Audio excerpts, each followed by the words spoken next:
Hey everyone, this is Nathas, and today I'm going to be opening a SolForge Fusion Kickstarter starter kit. So here I have a sealed SolForge Fusion Kickstarter starter, and I'm going to be opening this today to see if I could get anything cool.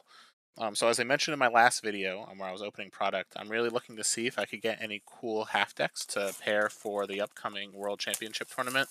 Um, I think there's a lot of really cool things in set one, where there's a lot of really cool cards such as like Shambling Shambler, Blight Witch, Drix that are exclusive to set one, and I'm really looking to see if I could open any cool half decks with those cards, as well as I'm really looking to see if I could open any cool low numbered decks because Kickstarter had a much smaller print run than the other sets, so I'm looking to see if I could open anything that's got like lower on the print run numbers, see if I could get any cool decks that have a lot of number one cards from a collectability standpoint.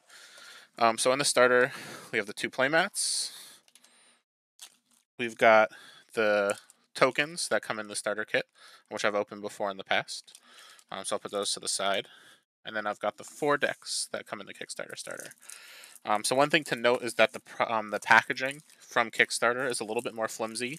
The card quality is a little worse than it is in Alpha, but at the same time, it's actually a lot easier to open your Kickstarter decks because if you look on the packaging, there's actually a seam that occurs on the Kickstarter decks the way they were wrapped, and you could get your finger right under and rip those open. Where on the Alpha decks, you have to really like pry at the corners. So I actually like the wrapping on Kickstarter a lot better than I do for Alpha and the sets that have come since.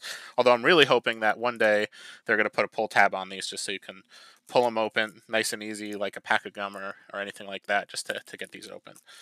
So we have one deck from each faction. I'm going to start with the Aloyan deck. I'll put the others to the side right now. We'll see if we get anything cool. And see, it was like nice and easy to get open just because of the fact that that little ridge on the packaging. So the first card we have here is an Aegis Knight.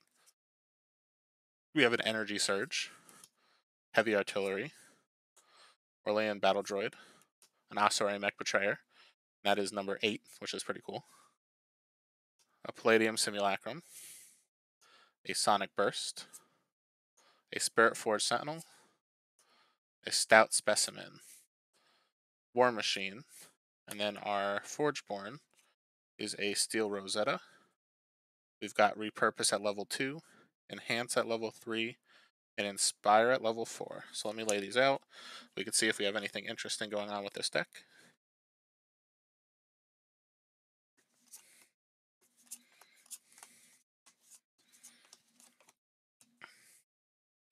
All right. So the first thing to note, so Ossuary Mech is a robot, and it's pretty cool that it's showing up in Aloyan just because it's a robot style faction.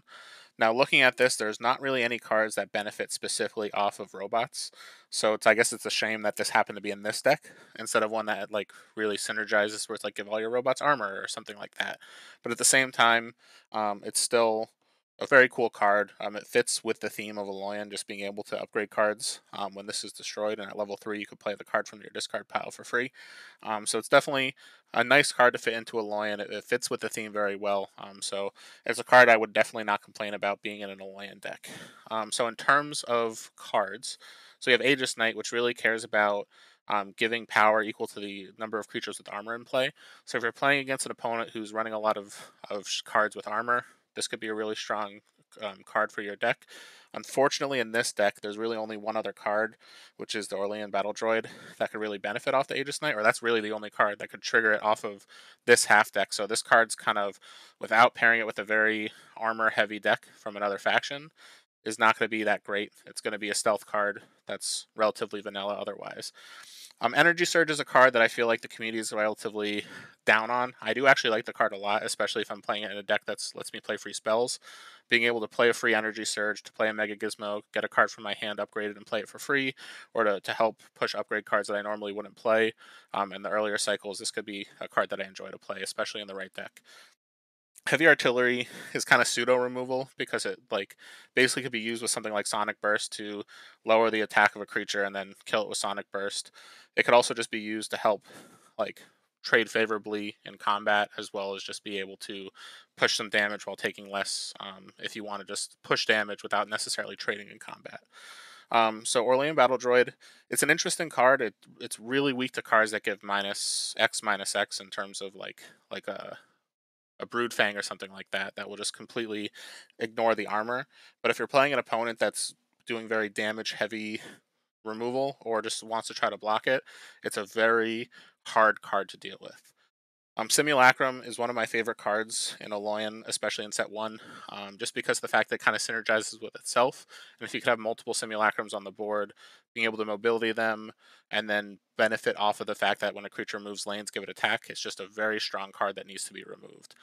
So Spiritforge Sentinel is an interesting card. It's got aggressive. If it's replacing something that, like, for example, if you generate minions and replace it with a Spiritforge Sentinel, you can just do a lot of damage aggressively with stealth. So it can be really good both on Forge and off Forge. So it's just pushes damage. It could be really interesting.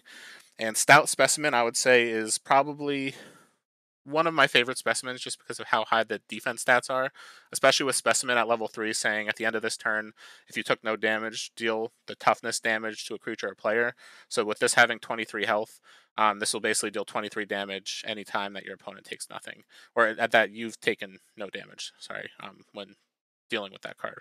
So the thing is, like, stuff like Shambling, stuff with direct damage can basically blank a specimen. But if you're able to put one on the board, fill up the board with minions or other abilities, and then not take damage, a specimen could really win the game out of nowhere. So it's an interesting deck. There's some synergies that don't really match with itself, but there's a lot of really strong cards in this one, or cards that are fun to play. So I don't hate the deck.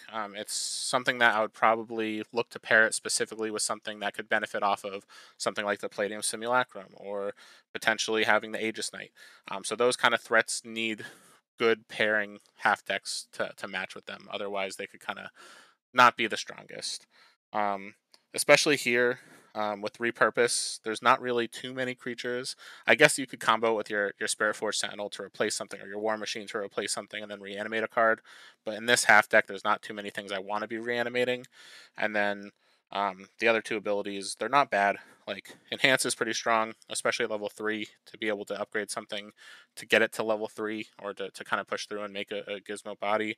And then Inspire, if you pair this with the right Forgeborn, Inspire could be really strong at level 4, being able to use any ability. So it's an interesting deck. It's one that I feel like needs to be paired well. The Ossuary Mech is definitely a cool betrayer in this deck, but like I said, it's a little bit of a shame that it's not in a deck that could really benefit off of that robot synergy. All right, so that's the first deck that we have opened. So the next one I'll open is the Tempest. I like to see that it's got a low number on the Arrogant Ice Crusher, being at 19, so this is just lower in the print run towards the front of Tempest. My goal is to get a deck with all number ones. I actually do have a deck that's got 9 cards that have a number 1 collector number, and then 1 card with a number 2 collector number. So that could be as early as the second Tempest deck ever printed in Kickstarter. So that's just a cool little thing I have, and I'm trying to get even closer to the boundary. So the first thing is an Arrogant Ice Crusher, an Everflame Phoenix, Fit of Rage, Lightning Tamer, Pyre Song, Stone Skin, Thundersoar, Undeady, Windspark Elemental, Yeti Warcaller, and then our Forgeborn here is Korok with a Whirlwind at level 2, Demolish at level 3, and Flame Strike at level 4. Alright, so let's lay this out. So right off the bat, if I was playing Sealed, this deck might actually pair pretty well with that Aloyan deck I just showed, or that I just opened, specifically because it has Yeti Warcaller and Everflame Phoenix, which basically Yeti Warcaller is one of my favorite mobility cards in Tempest, because anytime a creature has changed lane this turn, you could activate it to deal damage to a creature or player. So it's just really strong as removal or direct damage that could really benefit directly off something like Palladium Simulacrum. Then Everflame Phoenix has mobility at levels 1 and 3. It's aggressive, and it could just be a really strong card overall in a deck. So having those two together in a mobility deck is really nice.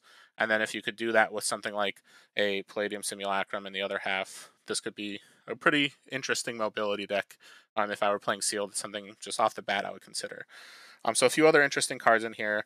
I like the fact that it has Windspark Elemental. This is a card that I don't play enough, but I love the card because it's got aggressive, so you're going to be able to push damage with it. A lot of times if you play it on Forge, your opponent's going to have to block it, otherwise it's going to remove one of their creatures. And if you play it off Forge, like especially on the second turn of that cycle, or the second play of that turn, you can basically force damage through because it's aggressive, and then also remove something on your opponent's side of the board. So Windspark Elemental is just a card that gives a lot of tempo and has a lot of value, and it's just something that I need to myself make sure I play it more because I love the card. It's just really, really strong. Um, so there's not really too many ways here for me to deal damage to my own creatures, but Undeady is great if I can basically, like for example, if I have a Thundersoar out, it takes a little bit of damage, I could play free Undeady, which is nice, or I could use Stone Skin technically to fight, and then be able to play Undeady for free. So there's a couple interesting removals here, because we have Yeti Warcaller, which is removal, we have Windspark Elemental, which is removal, Stone Skin buffs and fights, which can be really, really strong, especially with a lot of these creatures with higher powers. Especially if you're towards the end of a cycle, you have a level 3 Everflame Phoenix, you could Stone Skin. Even if it kills your Phoenix, you'll get it back the next turn as long as the level 2 that gets reanimated stays. Pyre Song is an interesting card, just because once you get to level 3, if you have a way to do ping damage, it could be really, really good, just because you can destroy every damaged enemy creature. Now, Fit of Rage, this card actually has won me quite a few games, because if you've played another spell, you could give this to all of your creatures, and you could give everything +8, and until the end of the turn it gets Breakthrough. If you can like basically play it in a deck that either lets you play free spells, or if you just can get some advantage to be able to say, hey, maybe I'll play the Stone Skin, then Fit of Rage. I can buff a thing, may or may not want to fight, play Fit of Rage to give everything power and Breakthrough. It could just potentially win you the game, especially when you get to level 3. If you have a full board, it could just win you the game. So typically, I'm not a big fan of arrogant creatures, especially because they have big attack, but a lot of times they can be blocked and killed. But because it's an arrogant ice crusher with aggressive, um, I like it because I can basically, like when I'm not on the forge, I could play it and push a lot of damage. So this seems like a pretty aggressive deck. There are a few ways to either play elementals or have elementals here, and then this Korok is pretty strong, specifically for that mobility um, synergy, because you could basically whirlwind to move something during cycle 2 to be able to use your Yeti Warcaller. And if you have the Palladium Simulacrum out, it can help basically buff your Palladium Simulacrum as well. Demolish at level 3, I really enjoy, just because you can ping something and then immediately kill a creature. So if you're able to move something, use your Yeti Warcaller to ping something, you could immediately kill a big threat. Like you could kill a Darkheart, you could kill a lot of different things, specifically with Demolish. Then at level 4, being able to deal 15 damage to a creature could deal with most creatures that your opponents are going to have that can cause a lot of a threat. So it's definitely a strong Korok with this deck. It's definitely very aggressive. So it's one that I think would be a lot of fun to play, specifically playing with that Tempest, or sorry, not the Tempest, the Aloyan deck, if I were to try to do a sealed tournament. Granted, I've only seen the first 2 decks, so there's a good chance that there could be something strong in some of the others as well. But let's definitely see what we could get. So the next thing I'll do is Utera.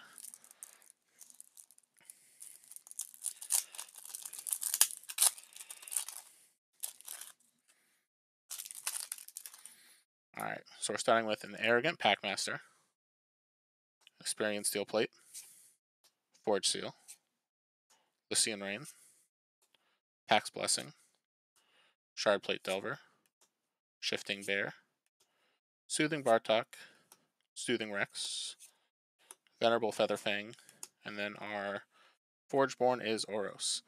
So Oros has Growth Aura at level 2, Dark Skin at level 3, and Shapeshift at level 4. Alright, so this is an interesting one. So right off the bat, we've got 3 dinosaurs with a Rex, which can be interesting. With Rex, I like to kind of have at least 3, if not more, to really get advantage of being able to battle with the Rex. But being able to battle with Rex on something like a Venerable Featherfang, which could then gain attack. Additionally, it could basically be a nice way to battle something, gain some attack, and push some damage through in following turns.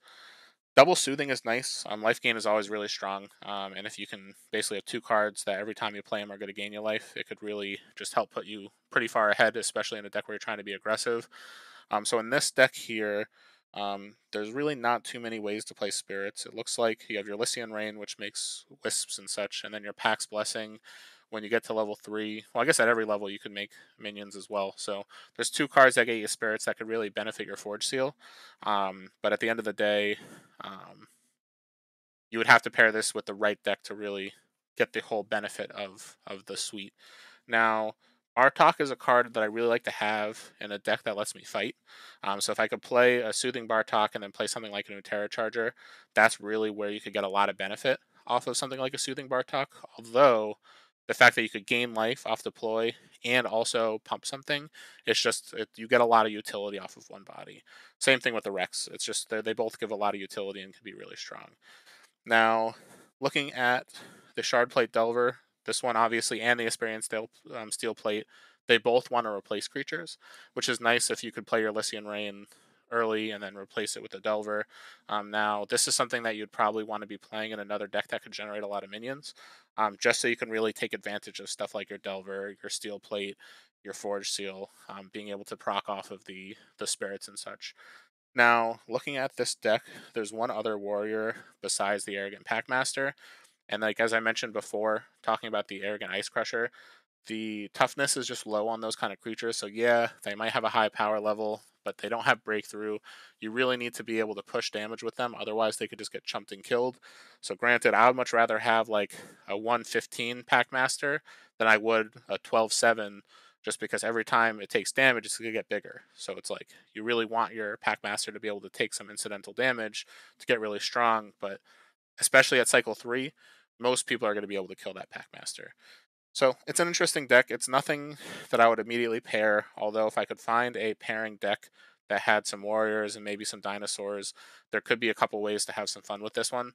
But especially if I have ways to make the minions, I always love Lycian Rain. Like it's one of the stronger cards in my opinion from set 1 in green, just because you basically will get 3/7/7s off the bat, and if you're playing other cards that generate minions, like especially in a green purple situation, being able to generate brutes and then giving them all +5/+5 can just be really backbreaking. So it's an interesting one. Nothing that I would necessarily write home about, but it is fun to have Steel Plate and the Delver in the same deck, just for that kind of ability to do that replacement synergies and have a lot of fun. So that is something where this could potentially pair with an Alolan deck with the Sun or the Steel Rosetta that has Inspire, because showing that ability one more time. Oops. I must have hit my mouse. Showing that ability one more time, you could basically, or not Inspire, repurpose. So you can choose a creature, or if it's replaced this turn, you may reanimate it. So if you have that with like a Delver, you can reanimate the card that you replaced and get all the benefits. So yeah, finally the last deck is the Necrom one. So in set 1, I'm usually most excited to open Necrom. Although, if you could open a good Utera deck that has like a Force Seal and a Mantis, stuff like that, you could get some really strong Utera decks. But let's see if we can get anything good here.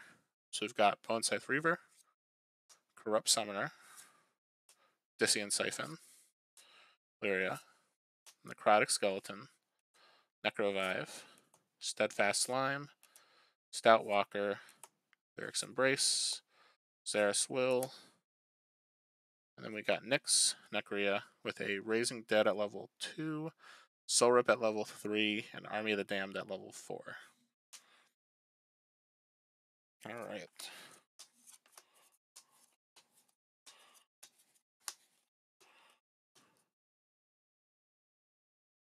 So right off the bat, seeing that there's a couple ways to gain life in this deck, plus there being a Xeris Will, it definitely is just nice off the bat, because you could Dissient Siphon, gain some life, sacrifice something like your Necrotic card, which lets you play a minion when it's destroyed, and then be able to play another free card and play a Xeris Will. There's like lines like that where you could just play a lot of cards and really get a lot going. So in terms of removal, we have Varix Embrace, Walker is pseudo removal, and then we have Necrovive, which can be free after cycle 1, and then you have Bone Scythe Reaver, which can destroy either minions at level 1 creatures at level 2, and at level 3 you could hit a level 1 or level 2 creature of your enemy. So you got a couple ways to remove cards. Lyria is a great card, just because if you miss certain pieces of your puzzle. You could basically play them for free by deploying your Lyria, getting a random level 1 card from your discard. So you can miss something like your Bonsai Reaver, and then you could hit it back with Lyria, especially if you play cards and strategically level up other ones, so you leave only certain level ones in your discard pile. That could just really help get a lot of advantage off Lyria. Now, Corrupt Summoner is actually one of those corrupt cards that I'm not super upset about because corrupt adds toughness and defense statistics. But here, you want your summoner to live. So I'll take the 5 damage to have a summoner that can push a little bit of damage if it gets hit, and then live along if they can't remove it with something that just says destroy a creature. And at the end of the day, if I'm playing spells, getting brutes over and over and over again, I could push more damage with this than the 5 that I'll take. So even though granted playing level 1, 2, and 3 will deal 15 damage to myself, there are ways to gain life to offset it here. And even though I'm not pushing damage with the summoner directly to my opponent's face, I can live long enough where my opponent has to kill it. Otherwise, I'm going to keep making brutes. So there's a lot of really strong cards here. The Steadfast Slime, in general, slimes could be interesting because they have armor and they're a little bit harder to remove than your typical purple creature. And then, granted, Stout Walker is one that I don't really love in terms of that modifier, because Walker is something, yeah, you're going to play to remove a creature, but that 212 is not going to push a lot of damage at cycle 3 or level 3.